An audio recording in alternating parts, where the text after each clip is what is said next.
Oke. Assalamualaikum warahmatullahi wabarakatuh. Waalaikumsalam. Kami dari kelompok 3 akan mempresentasikan bab 4 akhlak mulia manifestasi ihsan. Topik pertama yaitu kedudukan dan ruang lingkup akhlak. Akhlak merupakan sifat yang tertanam dalam jiwa setiap manusia yang mendorong lahirnya perbuatan-perbuatan baik maupun buruk. Jadi setiap manusia itu dibekali akhlak oleh Allah Subhanahu wa taala sejak ia lahir untuk mempersiapkan diri dalam kehidupan di dunia. Terus akhlak dibedakan menjadi dua, yaitu akhlak mahmudah dan akhlak majmah, di mana kedua akhlak ini merupakan akhlak baik dan akhlak buruk. Akhlak baik meliputi perbuatan yang baik seperti selalu berzikir, taat pada perintah Allah, dan selalu mengamalkan amalan-amalan saleh. Kemudian akhlak majmah yaitu akhlak yang berkaitan dengan pelanggaran-pelanggaran perintah Allah seperti musyrik atau syirik gitu. Terus ada kedudukan akhlak dalam perspektif Islam sebagai mustika kehidupan. Kenapa kok dikatakan sebagai mustika kehidupan? Karena akhlak merupakan bekal kelak kita nanti di akhirat dan akan menolong kita di pengadilan di akhirat.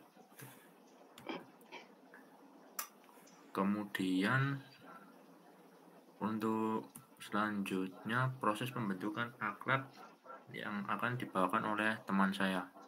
Monggo Mas ini. Terima kasih teman-teman. Di sini saya akan menjelaskan tentang proses pembentukan akhlak. Pembentukan akhlak itu bukan terjadi dengan sendirinya. Akan tetapi proses pembentukan akhlak itu pasti ada sesuatu yang mempengaruhi seseorang untuk membentuk akhlak tersebut. Dan rangsangan-rangsangan itulah, rangsangan-rangsangan dari lingkungan tersebut yang menyebabkan terbentuknya akhlak dari seorang tersebut. Dan juga proses pembentukan akhlak itu ada 3. Yang pertama pembiasaan, yang kedua keteladanan, yang ketiga refleksi diri. Lanjut Mas, ke pembiasaan PPT-nya.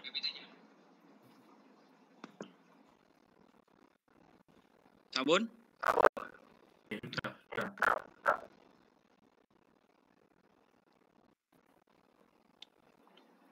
Pembiasaan Mas, PPT-nya. Sudah ini. Oh sudah, makasih Mas. Untuk pembiasaan, manusia memiliki potensi untuk dididik, yaitu melalui penglihatan, pendengaran, dan hati sanubari. Menurut Imam Al-Ghazali, menegaskan bahwa kebiasaan-kebiasaan kita mulai dari kecil sampai dewasa itu mempengaruhi akhlak kita dalam kedepannya, mempengaruhi perilaku kita, adab kita terhadap lingkungan sekitar. Makanya dari itu untuk seseorang itu penting untuk mendidik, untuk melakukan sesuatu yang baik dari kecil. Karena apa? Karena sesuatu tersebut akan menjadi terbiasa di waktu dewasa dan menjadi akhlak dari seseorang tersebut. Selanjutnya masalah keteladanan akan dilanjutkan oleh teman saya. Baik, saya akan menjelaskan poin yang kedua, yakni tentang keteladanan. Prinsip keteladanan sangat efektif dilakukan karena fitrah manusia adalah lebih kuat dipengaruhi dari melihat contoh di sekitarnya. Shafri 2012. Keteladanan ini dapat diambil dari meneladani perjalanan para nabi, sahabat, dan sejarah hidup orang-orang yang memiliki keutamaan akhlak. Jadi, dalam meneladani sebuah akhlak, kita dapat meneladaninya dari seseorang, yakni kita dapat mengkaitkan dengan perkataan, perbuatan, sikap, ataupun perilaku dari seseorang yang dapat ditiru atau diteladani oleh orang lain.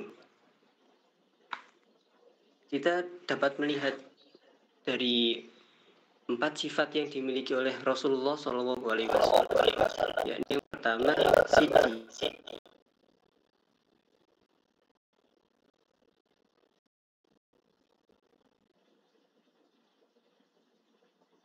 yang cerdas.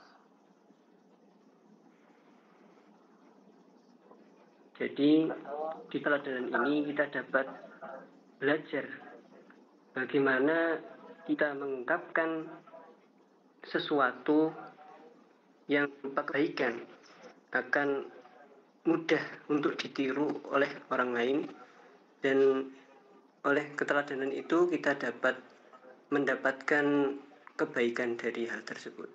Selanjutnya,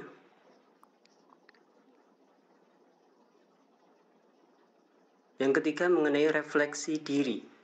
Strategi refleksi diri dapat dilakukan dengan cara senantiasa melakukan perenungan atas segala perbuatan baik ataupun buruk yang telah diperbuat dalam setiap rentang waktu tertentu, baik menit, jam, ataupun selama kehidupan ini dalam hubungannya dengan Allah dan sesama.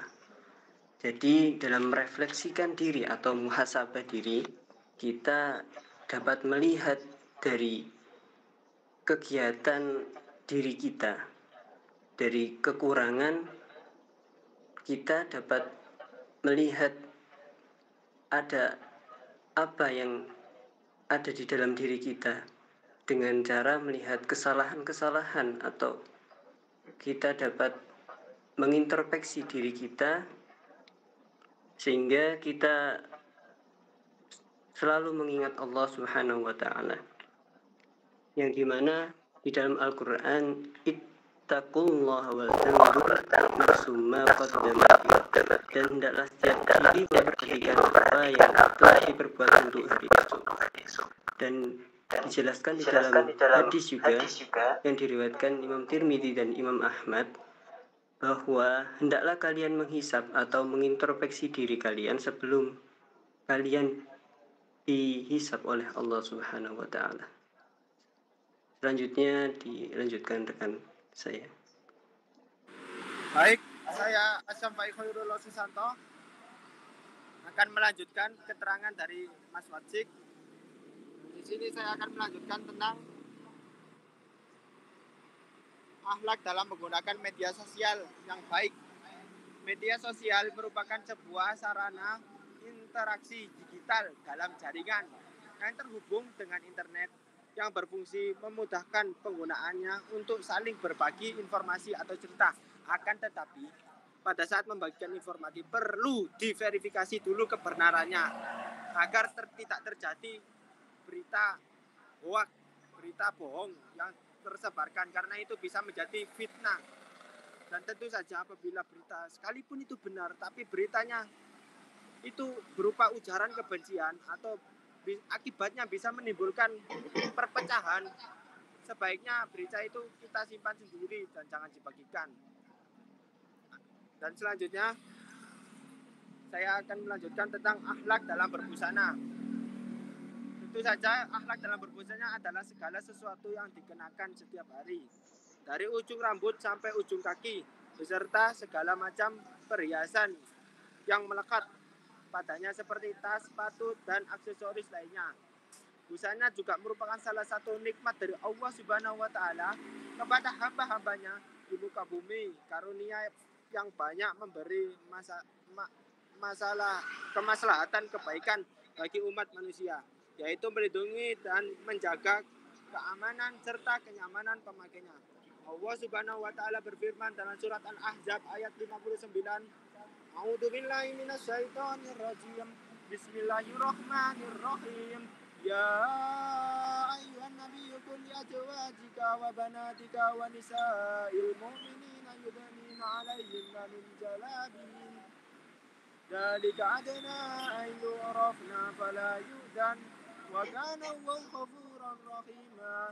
Shadaqallahul adzim. Dan artinya, wahai Nabi Muhammad sallallahu alaihi wasallam, katakanlah kepada istri-istrimu, anak-anak perempuanmu, dan istri-istri orang mukmin, supaya mereka mengeluarkan jilbabnya ke seluruh tubuh mereka. Yang demikian itu agar mereka lebih mudah untuk dikenali, sehingga mereka tidak diganggu Allah Maha Penyayang. Demikian keterangan dari saya serahkan kepada teman saya selanjutnya.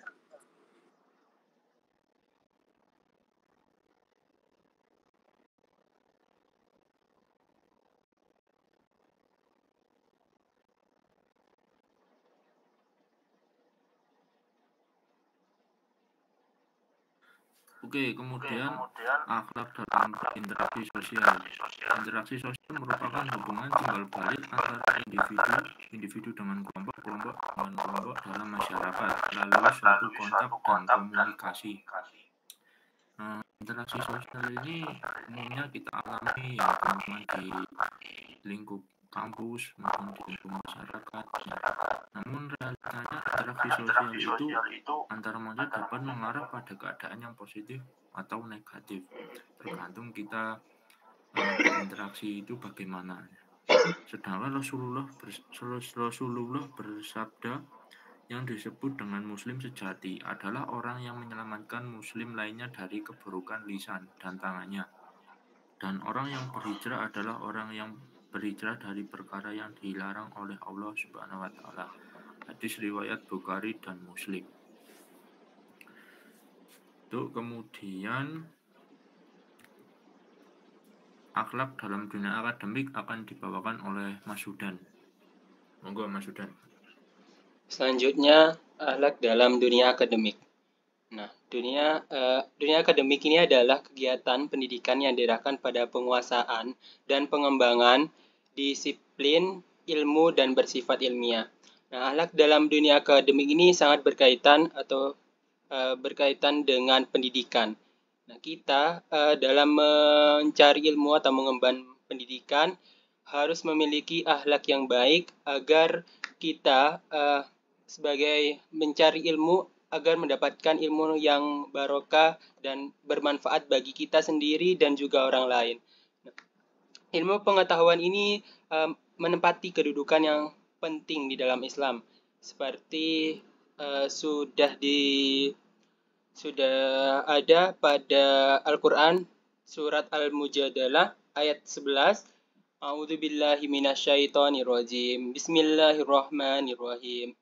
يا أيها الذين آمنوا إذا قيل لكم تفسحوا في المجالس فافسحوا يفسح الله لكم وإذا قيل انشزوا فانشزوا يرفع الله الذين آمنوا منكم والذين أوتوا العلم درجات والله بما تعملون خبير. Artinya, wahai orang-orang yang beriman, apabila dikatakan kepadamu, berilah kelapangan di dalam majelis-majelis, lapangkanlah. Niscaya Allah akan memberi kelapangan untukmu. Apabila dikatakan, berdirilah, kamu berdirilah. Allah niscaya akan mengangkat orang-orang yang beriman di antaramu dan orang-orang yang diberi ilmu beberapa derajat. Allah Maha teliti terhadap apa yang kamu ketahui. Dari ayat ini mengandung makna kita sebagai orang Islam, keutamaan orang-orang yang berilmu. Keutamaan orang-orang yang berilmu itu kita harus melaksanakan beberapa diantaranya. Yang pertama, kita harus berniat ikhlas karena Allah Subhanahu wa taala. Yang kedua, kita harus sungguh-sungguh dalam menuntut ilmu. Yang ketiga, kita harus memohon kepada Allah Subhanahu wa taala agar mendapatkan ilmu yang bermanfaat. Nah, yang selanjutnya, yang keempat, kita harus mencari guru yang baik agar kita bisa mencontohnya dan agar kita bisa menerapkan ilmu yang diberikan oleh guru yang baik terlebih dahulu. Selanjutnya, yang kelima, mempunyai motivasi yang baik untuk mencari keridhaan Allah Subhanahu wa taala.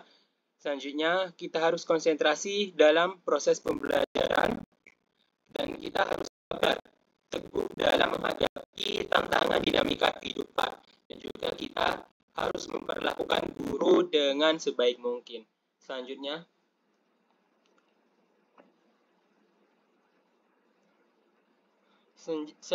adalah akhlak dalam bekerja. Nah, bekerja sendiri ini merupakan aktivitas yang dilakukan individu dalam waktu tertentu. Dalam Islam sendiri, bekerja itu tidak semata-mata merujuk pada aktivitas mencari rezeki saja dengan menghabiskan pada pagi, siang, atau malam.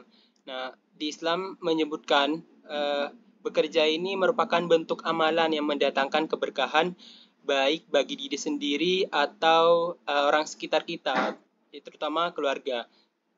Nah, bekerja ini merupakan manifesti amal soleh. Nah, sehingga bekerja merupakan sebagai ibadah, sebagai ungkapan syukur kita sebagai manusia kepada Tuhan Yang Maha Esa, yaitu Allah Subhanahu wa taala.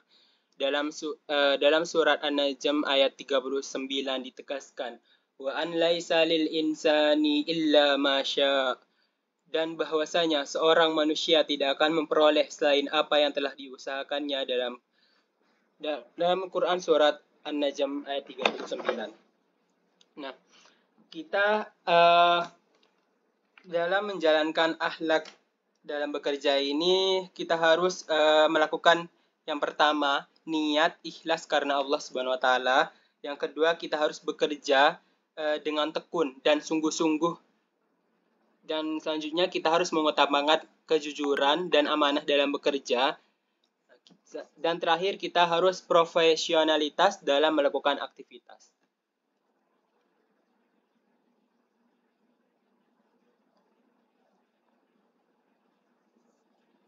Oke, sekian presentasi dari kelompok kami untuk Belum perkenalan, Mas. Ayo perkenalan di akhir. perkenalkan, saya Livi Prinugro. Dan saya Acam Faiz.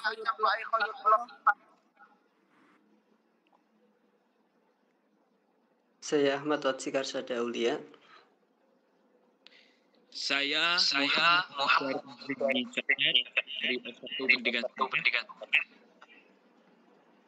Dan saya Hudan Ismail dari Prodi S1 Pendidikan Kimia. Oke, untuk presentasi cukup sekian. Untuk sesi tanya jawab bisa melalui grup kelas PAI. Dan Assalamualaikum warahmatullahi wabarakatuh. Waalaikumsalam Waalaikumsalam warahmatullahi wabarakatuh.